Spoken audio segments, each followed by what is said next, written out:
Hello అందరికీ ఈరోజు recipe వచ్చేసి బెల్లం అప్పాలు. ఇందుకోసం హాఫ్ కప్ గోధుమ పిండి, హాఫ్ కప్ బియ్యం పిండి, హాఫ్ కప్ బొంబాయి రవ్వ, 1 కప్ బెల్లం తీసుకోవాలి. ముందుగా స్టవ్ అంటించుకొని కడాయి పెట్టి అందులోకి బెల్లం వేసి ఏ కప్తో అయితే బెల్లం తీసుకున్నామో అందుకు 2 కప్స్ వాటర్ యాడ్ చేసి మరిగించాలి.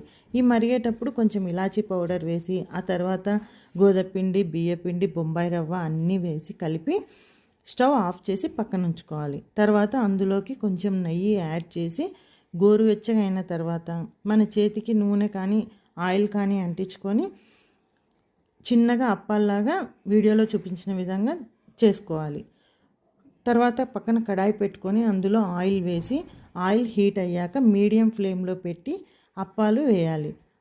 ఒక 2 మినిట్స్ వరకు కదపకుండా తర్వాత అటు ఇటు కదుపుతూ అప్పాలు తీసివేస్తే మన అప్పాలు రెడీ. వీటిని ప్రసాదంగా దేవునికి పెట్టుకోవచ్చు. Thank you for watching.